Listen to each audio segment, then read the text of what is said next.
Don't know, we are on part 2 of a sermon series on families. As I was looking at this, I don't know if I actually have ever preached on just family. I know a couple of years ago we preached on like marriage issues. I've done like different stuff like human sexuality and that kind of stuff, but I don't know if I've ever really done family stuff. I think as I was looking at this, some of my insecurities came out in the sense of like, I don't want your family to be my family. I love my family. I think my family's pretty cool and pretty great, and I can like to brag on them. But your goal should never be to be me. Like, that's a really bad goal in life. Don't be me. Don't be me. Be you. Be who God has called you to be and all of that. But what we said last week is like that the heart of all family stuff is to have a healthy soul. And when you have a healthy soul, it enables you to have a healthy marriage, and healthy marriage can lead to a healthy family. And what we said is there's always going to be storms, but we need to be built on a solid foundation. We use Matthew 7 and Psalms 128 as different examples of that. And part of that idea comes from 2 different Proverbs. In Proverbs chapter 9, verse 10 says, the fear of the Lord is the foundation of wisdom. And then Proverbs 19:23 says, the fear of the Lord leads to life. And so it's just this idea, this awe of reference that we serve the creator of the freaking universe. That's awesome, right? And it's just this foundation of all that he has. And one of the things I realized as we study this, like God loves families. And one of the coolest things about that is how quickly families started with this. Coming up here, young one. So I took a random screenshot this morning, and Jessica went, hey, Brooke just memorized this in school. And I was like, does she want to talk about it in the church?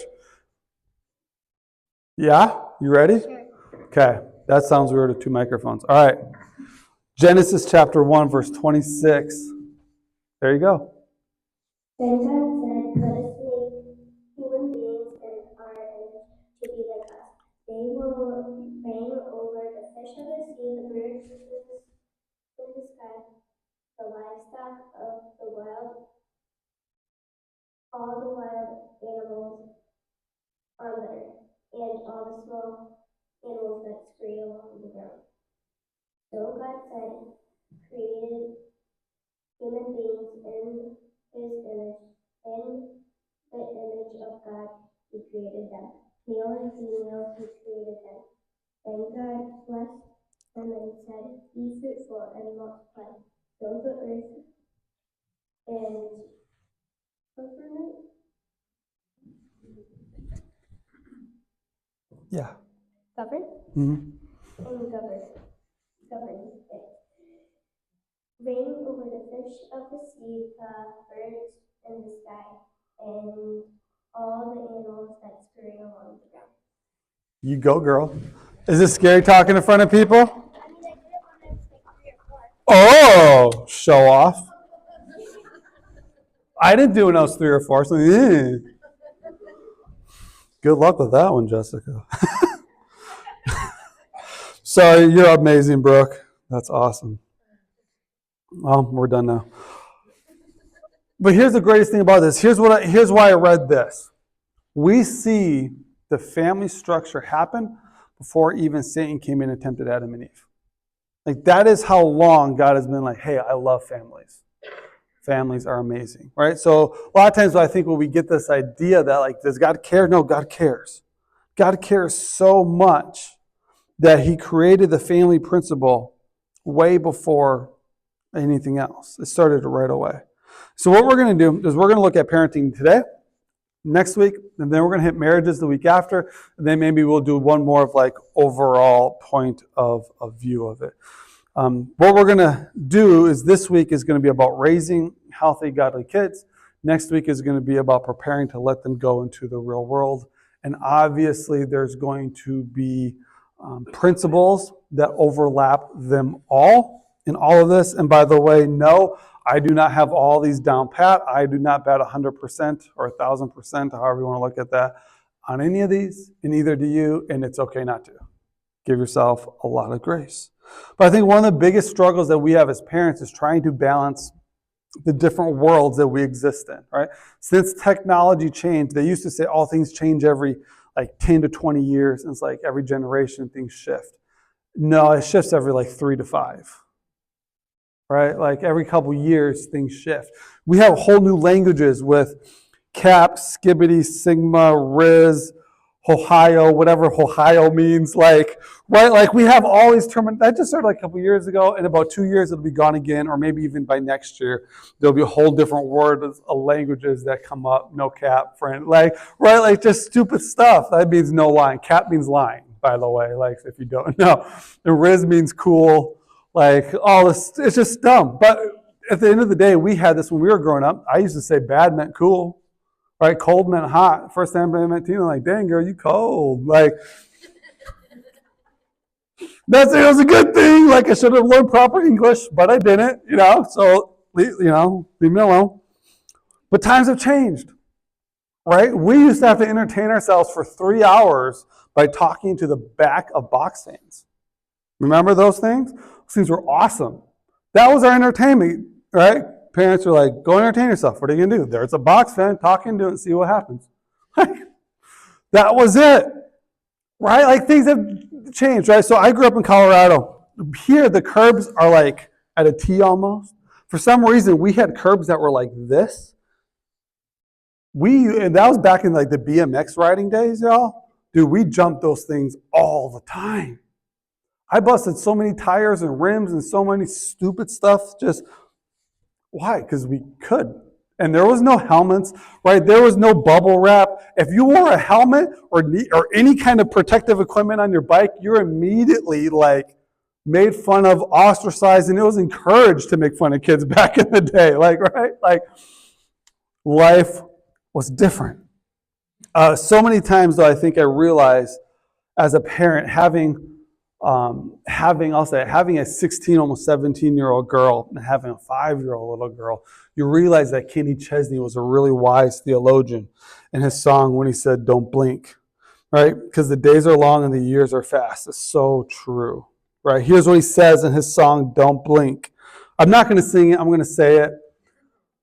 Don't, put it in the car on the way home. Do that, and then you can cry. It says this. It says, don't blink just like that, you're 6 years old and you take a nap. And you wake up and you're 25 and your high school sweetheart becomes your wife. Don't blink, you just might miss... I can't. Your baby's growing old like mine did, turning into moms and dads. Next thing you know, your better half of 50 years is there in bed and you're praying God takes you instead. Trust me, friend, 100 years goes faster than you think, so don't blink. Anyways. And it's true. It is absolutely 100% true. If I could pause time, I would, but I can't. So why is parenting so important? Here's what it says in Deuteronomy chapter 6, verses 4 through 7. It says, listen, O Israel, the Lord is our God. In other words, Israel is like the people he was talking to. So his people, wake up, listen. The Lord is our God, the Lord alone. And you must love the Lord your God with all your heart, soul, and your strength. And you must commit to yourselves wholeheartedly to these commands I'm giving you today. Repeat them again and again to your children. Talk about them when you're at home, when you're on the road, and when you're going to bed, and when you're getting up. Here's what we're saying. He's saying this should be a topic of conversation. And I think that's something that kind of gets missed in the world.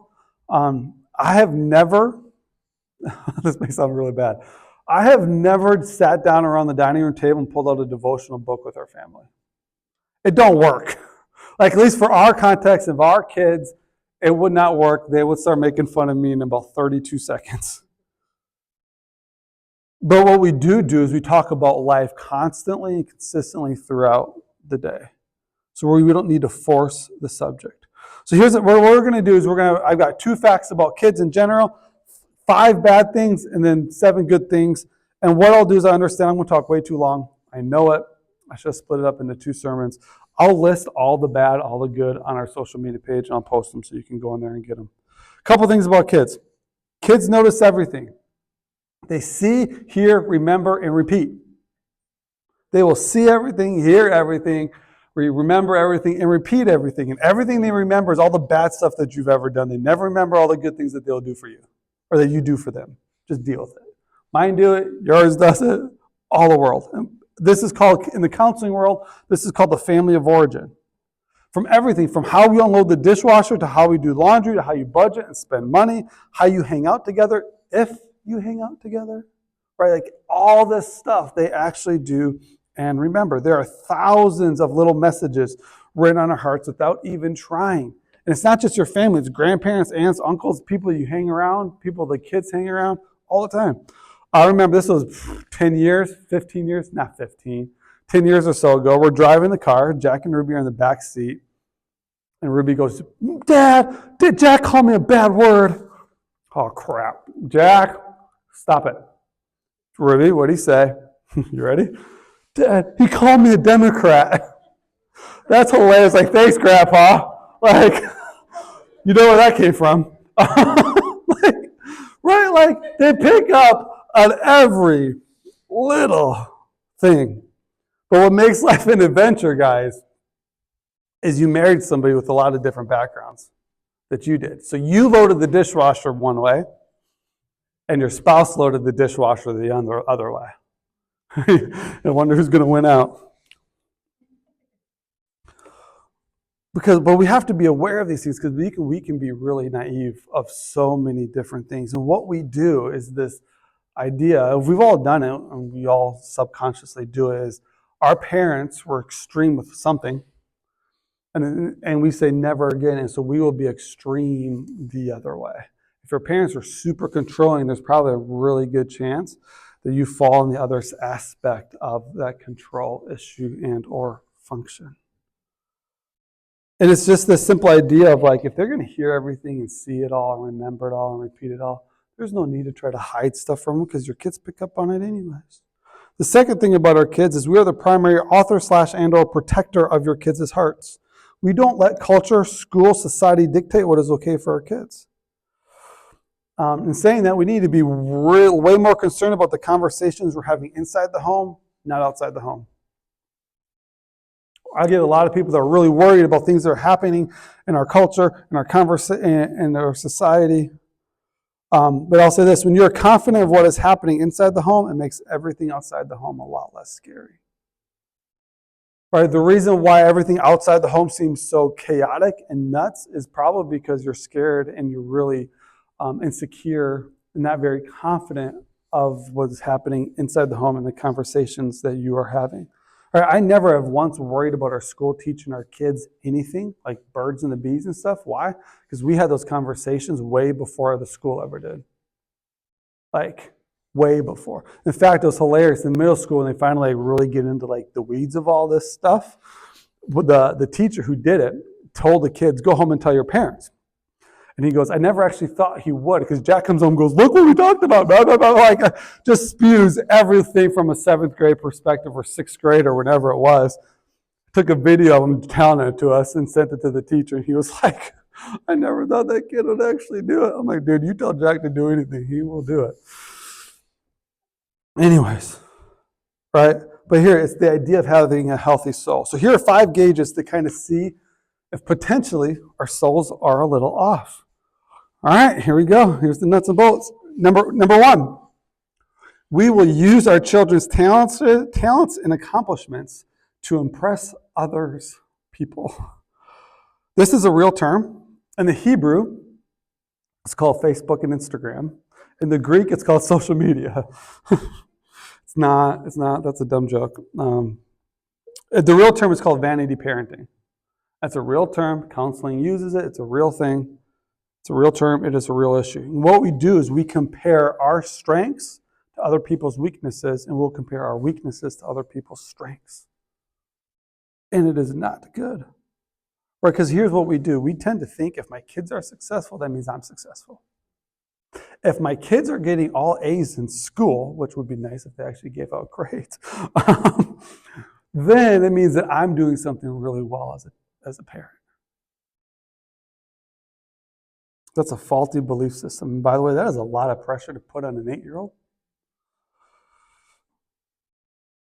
Right? And this is a performance thing. This isn't like a sports issue thing. Yeah, it comes down to a lot of extracurricular activities.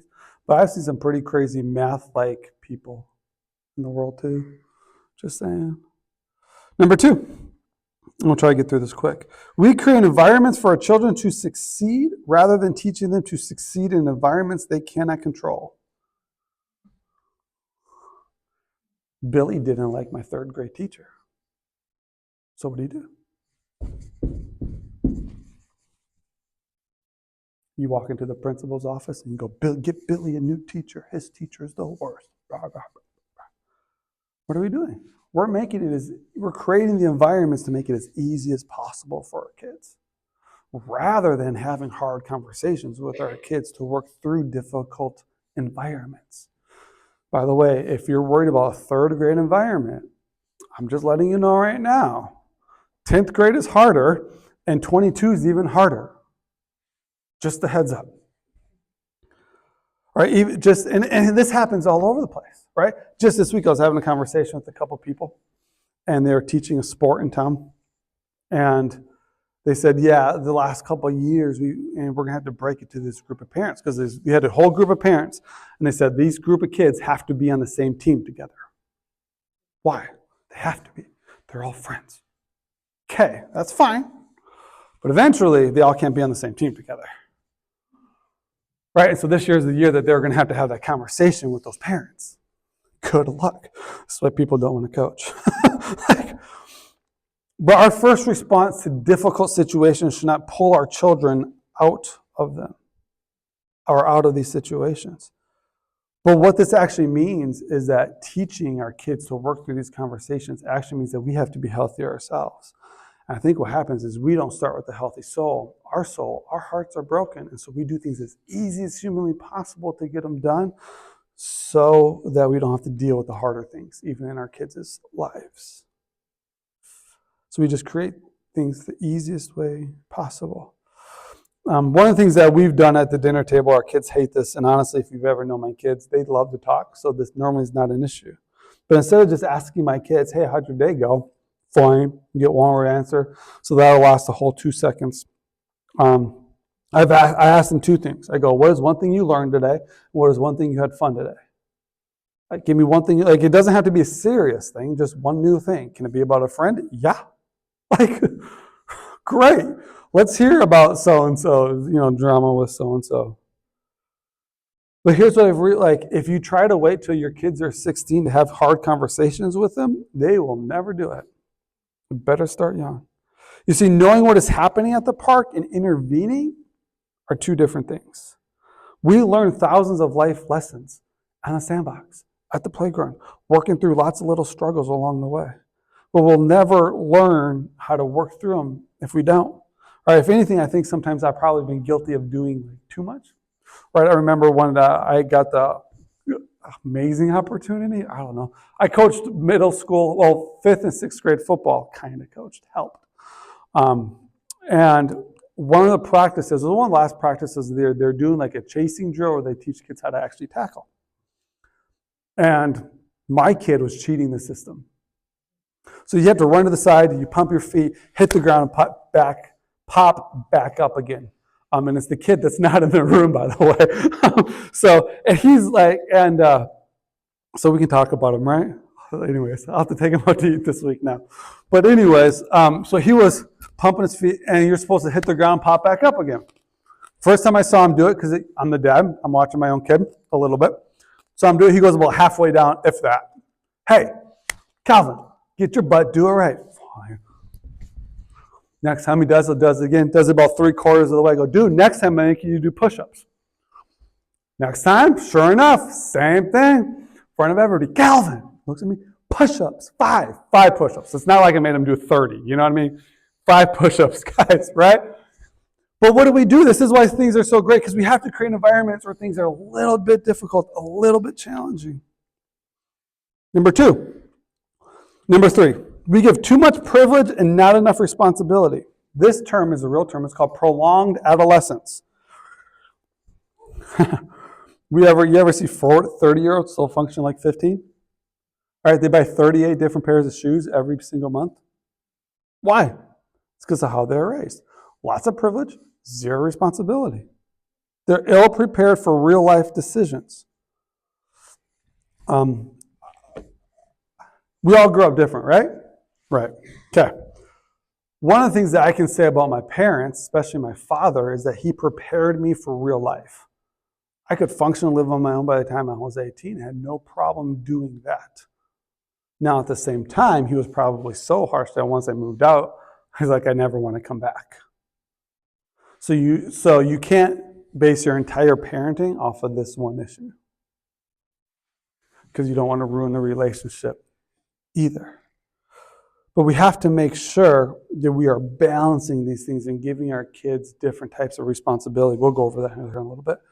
Number 4, we accelerate childhood milestones and we delay adult ones. They kind of go together. You ever come across that parent who wants their kid to be potty trained by the time they're 1? We've all seen those. Your kid's going to NASA or in the NFL by the time they're 7. Yeah, right? Like, they're my height, right? Like, they're going to play in the NBA, and both parents are 5'6" and 5'7". It's always funny. But we push. And as soon as they become adults, we pull back on the important stuff. When it really means making like harder life decisions, budgeting stuff, big decisions, we pull back. Do you know that the new trend in adulthood and hiring and firing people is parents going with their kids who are in their 20s to job interviews? It is a real thing that is taking place. That is a great way of your kid being 21, 22, 19, 26 to not get that job. Like, legitimately be like, yeah, your mom dropped you off. How old are you? 24? Yeah, that's a no. That is a real thing. And what it is we have to develop age-appropriate responsibilities for our kids, right? Jane is in kindergarten. She is 5. She does not get to wear shorts in the middle of the winter. That's a disaster.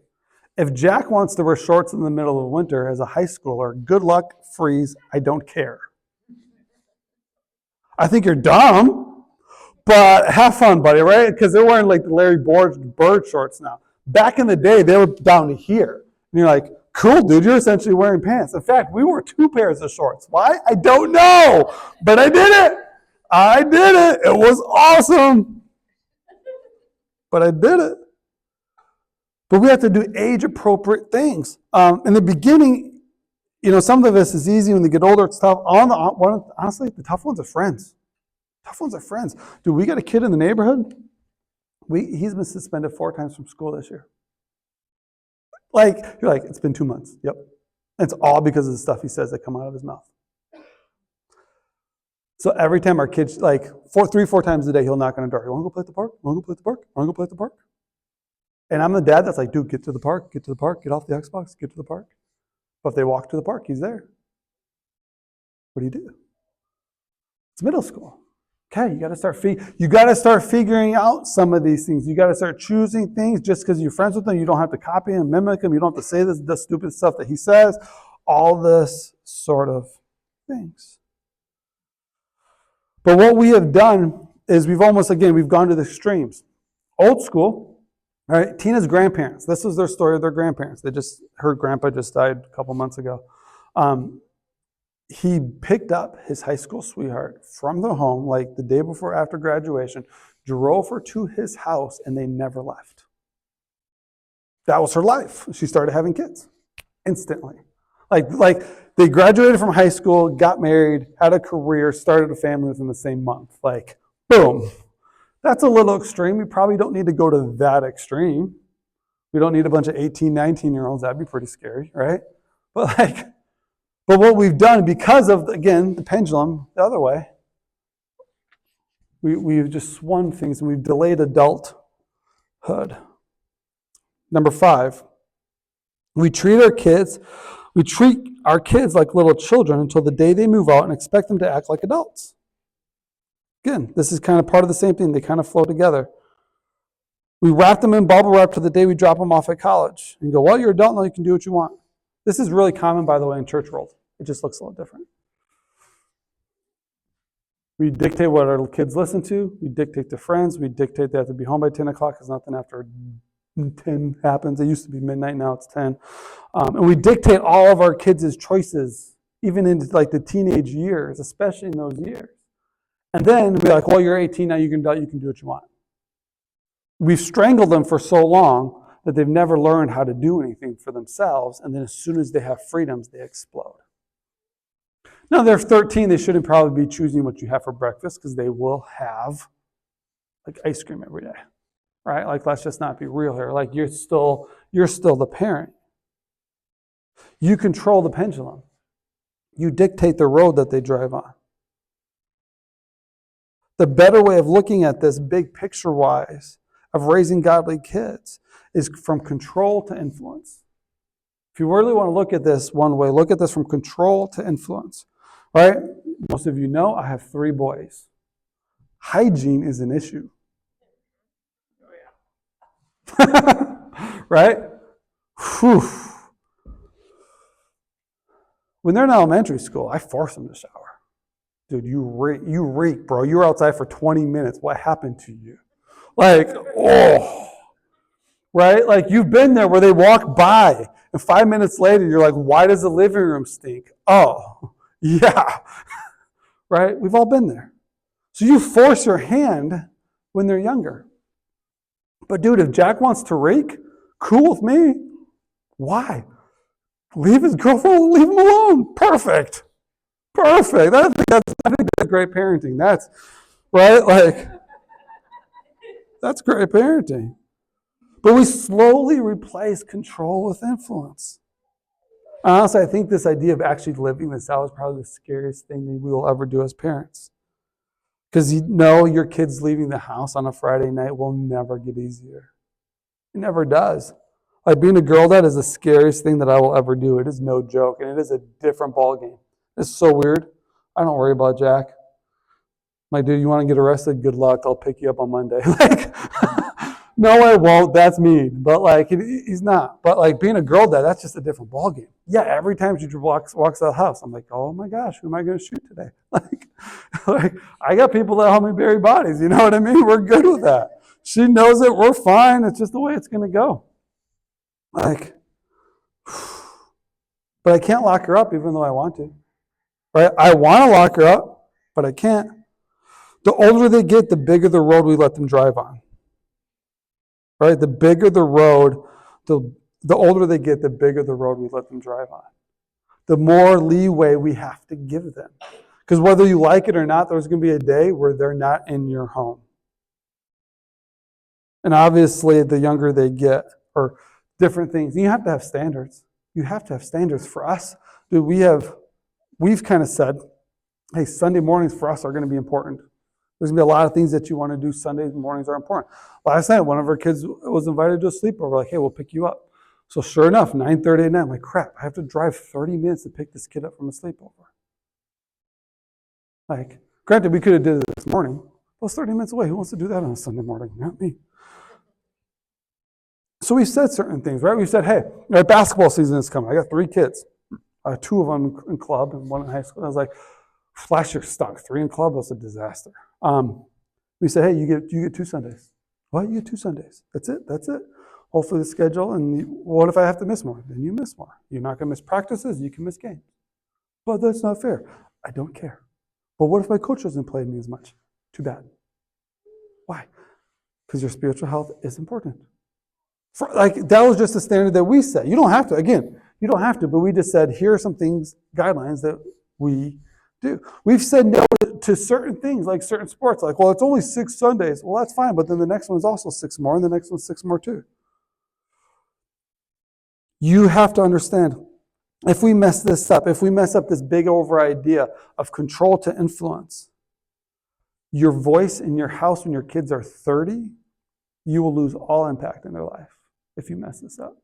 If you want them coming to you for advice when they are an adult, we have to get this right. One of the things that I did to try to help families understand this, last time we did a baby dedication, is I handed out jars of marbles. I stole this from a parenting theology, whatever, counselor guy who was writing books. And but what it is it's 1 marble for every week that the kids are at home till they turn 18. And it's just a subtle reminder. We are slowly changing from control to influence. Control to influence. And by the way, just as a heads up, I have 5 kids. All 5 of my kids are going to be treated differently because all 5 kids are different. All 5 kids obey at different levels and do different things. So you have to treat them differently. People who have just one set in stone rule is dumb because it doesn't work for all kids. And again, You change things up. When they're younger, you control everything. Their food, their bedtime, their activities, brushing their teeth, all that kind of stuff. But there's this vary of this. Ephesians chapter 6, 1 through 4 says this. Children, obey your parents because you belong to the Lord, for this is the right thing to do. Honor your father and mother. This is the first commandment with a promise. If you honor your father and mother, things will go well for you. That's a really big if. Tell that one to your kids. If things will go well for you, and you will have a long life on earth. Fathers, dang it. Wouldn't it be nice just to stop right there? Let's call everybody else out except ourselves. Anyways, it says, fathers, do not provoke your children to anger by the way you treat them. Blown that one. Rather, bring them up with the discipline and instruction that comes from the Lord. Remember, the fear of the Lord is the beginning of wisdom and is the foundation of what we do anything on. Right? And this foundation is a relationship-based foundation, not a religious-based foundation. Religious also set of rules, do's, and don'ts. And that's honestly probably most common, even in church world. We base things off of religion, not a relationship. Here's the idea. Parenting is a season. Being a parent is a lifetime. Which means this. Our kids are called to obey us for a season, but they're called to honor us for a lifetime. When you're 24, my kids do not have to listen to me. I also don't have to bail them out of whatever situation they get themselves in. But if you're 36 and still listening to your mom, there's a problem. Right? I love my parents, but I don't listen to my parents anymore. I should honor my parents. Heck, my mom is getting remarried. She was divorced about 10 or so years ago, and she's getting remarried next year. And she was like, what do you think? I'm like, it doesn't matter. She's like, yes, it does. I go, no, it doesn't. She's like, what? I'm like, Mom, you're 63 or 4, whatever. You're in your 60s.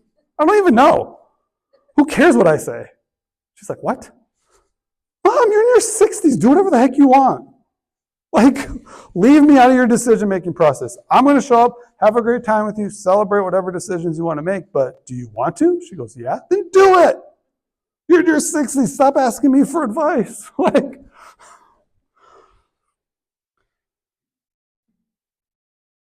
that's why when people say this, well, the family starts with, once you have like kids. It's like, no, it doesn't. The family starts with when you essentially dedicate your life to somebody else. We call it marriage. That's family. Because if family started with kids, then your parents could still control you when you first get married, and that would be a disaster. We all know people who've tried to do that, and it doesn't go well. It does not go well. Again, all right, so that was all the negative. Those are some warning signs with some of maybe our souls that they aren't quite right.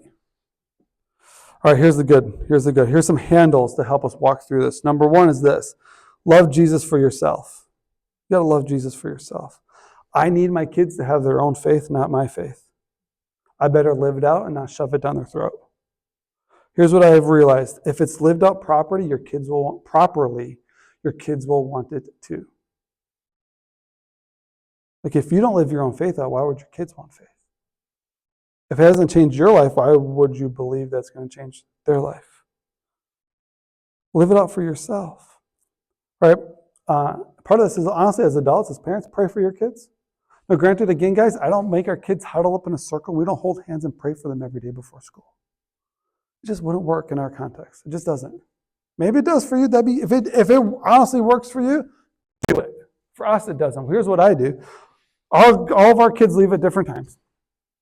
And so when I drop our 2 kids off from school and I'm driving back here, that is what I do. I drive back through by the schools they go to, and I pray for them by name. Every single day on the way to work. That's what I do. That's how I pray for my kids. But understand this. I think it's interesting that the devil didn't show up and tempt Adam and Eve until after God told them to to start having children. There's a very real spiritual battle for your family and yourself and your marriage. So as adults, you better pray for yourself. You better keep an eye out on it. And I think sometimes when pastors, or maybe it's just me and my own stupid insecurities, that when we get really practical, people don't think it's very spiritual. And I'm like, no, there's nothing more spiritual than having a healthy family. Nothing more spiritual. We have to be fully well aware that the devil wants to destroy what it means to be a family, what it means to have marriages, and what it looks like in everything else. So we have to own our own faith. We have to love Jesus for ourselves. Number 2, champion each other. Family should be our biggest cheerleaders. This is tough because here's what happens. What do we, as parents, our job is to discipline, correct our kids. And kids are essentially kind of told that whenever anybody corrects you, that's just mean. No, that's the most loving, caring thing that somebody can possibly do for you. Right? If you're driving off of a cliff, if there's a road that ends and there's a cliff on the other side of the road, you want 100 different stop signs. You want the road blocked off, like you want everything else blocked off to keep you from driving off the road. If there was no signage there, the road wasn't blocked off and they were just letting people drive off the road, you would sit there and be like, that's really dumb. That's actually really hateful to let people end their life by driving off of a road.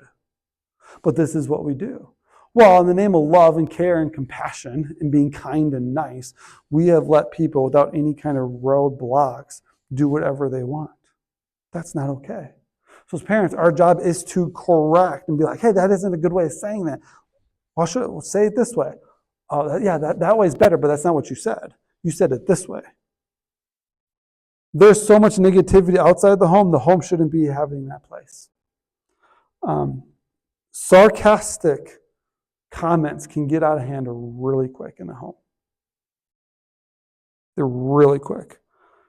Couples, don't rip each other. Right? Don't rip each other, even in fun. Because again, what do kids do? Hear, see, remember, repeat, everything. So if you're ripping your spouse apart, even picking on them sarcastically, there's a very good chance your kids will start doing the exact same thing. Don't do it. And by the way, let's just be really honest with each other. Those things can get out of hand real quick, real honest. We're like, hey, that cut it was funny 15 years ago. It's not funny anymore.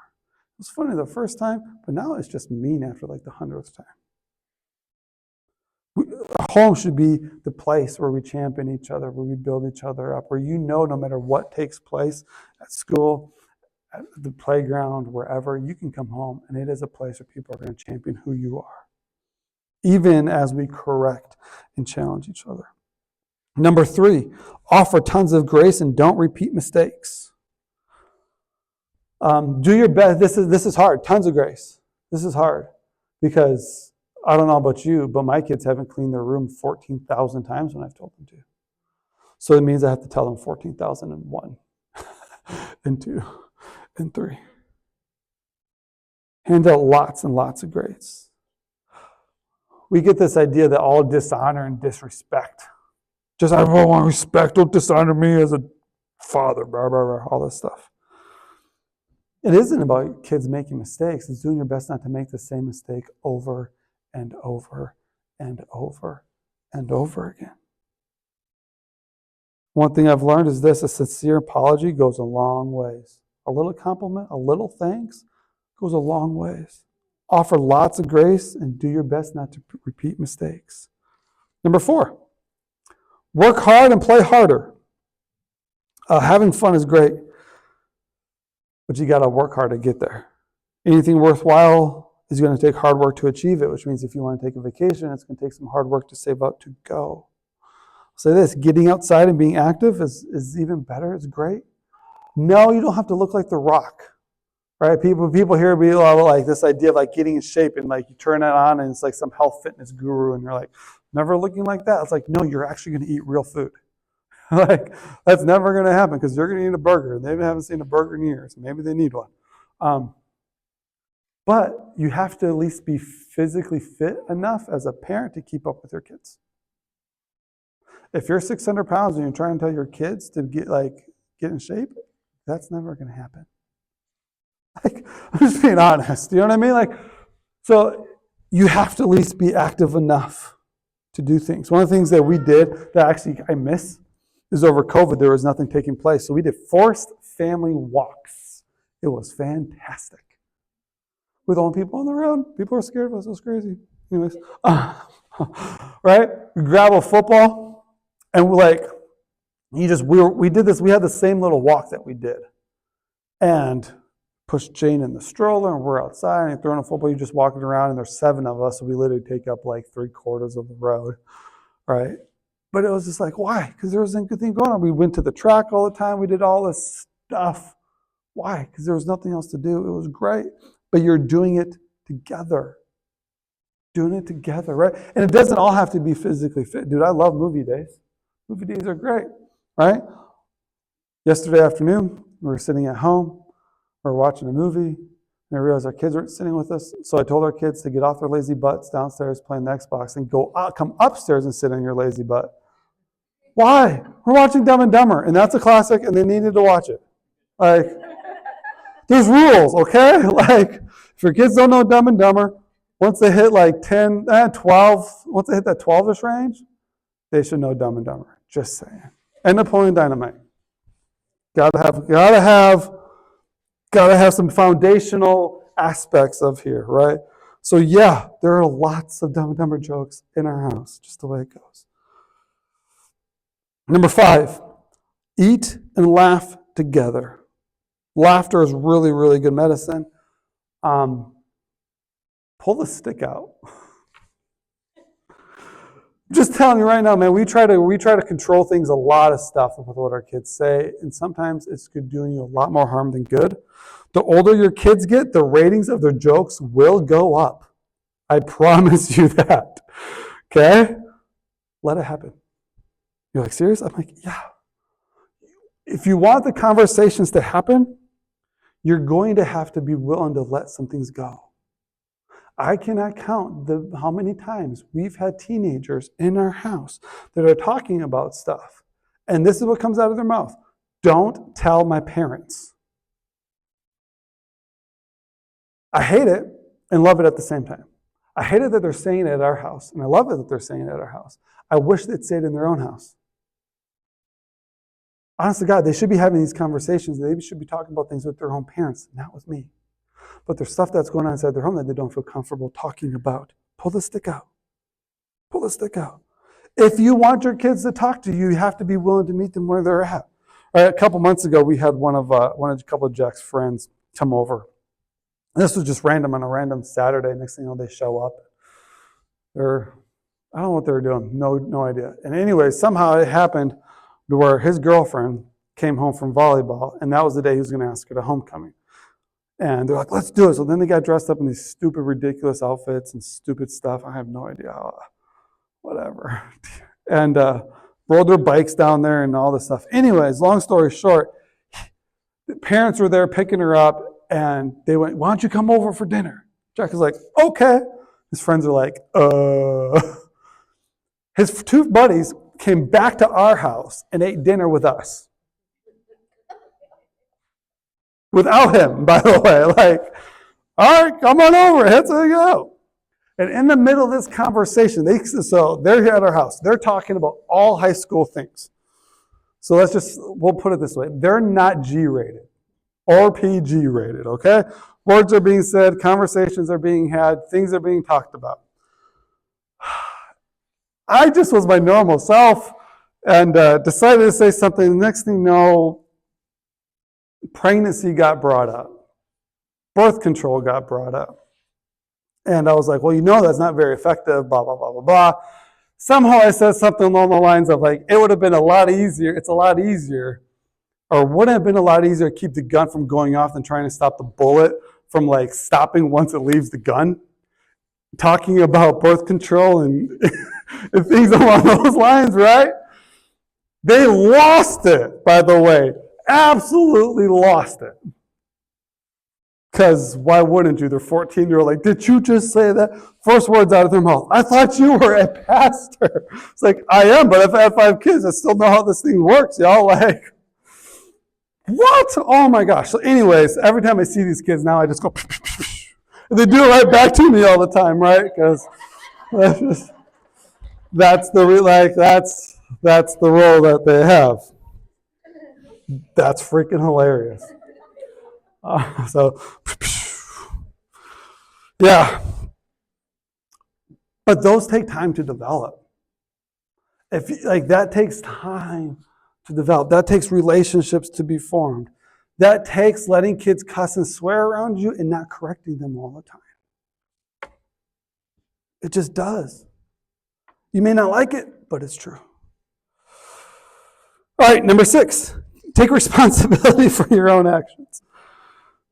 You do control what you say and do. You can't blame your parents, your coaches, your bosses, your siblings, your children for your actions. It is not your kid's fault you lost your temper. It is your fault you lost your temper. But if you would have listened, I know, I have to do the same thing, okay?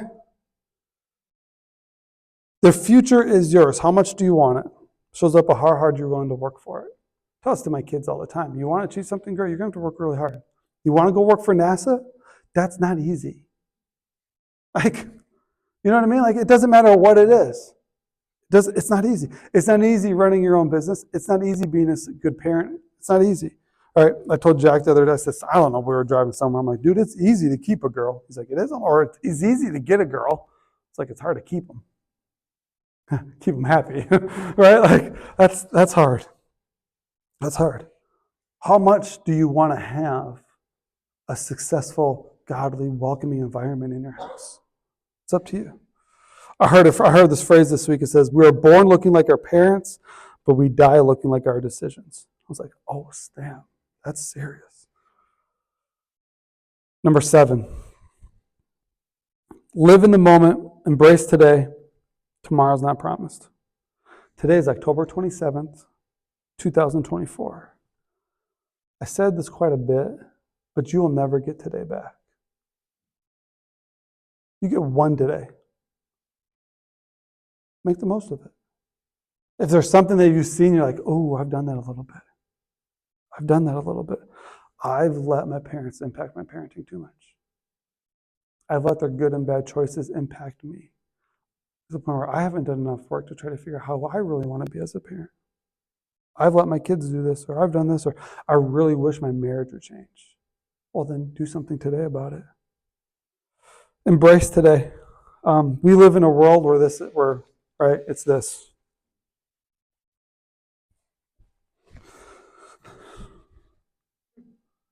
And I'm all for taking pictures. Dude, take all the pictures in the world. Take them. Teenagers, let your parents take pictures of you. Take them.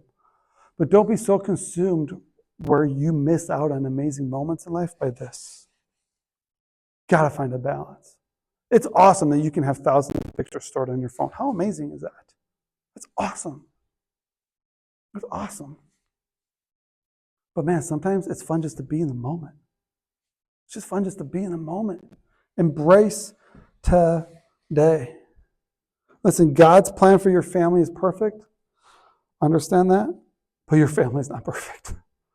Get over it. Mine isn't either. Our homes aren't, your kids aren't, you aren't.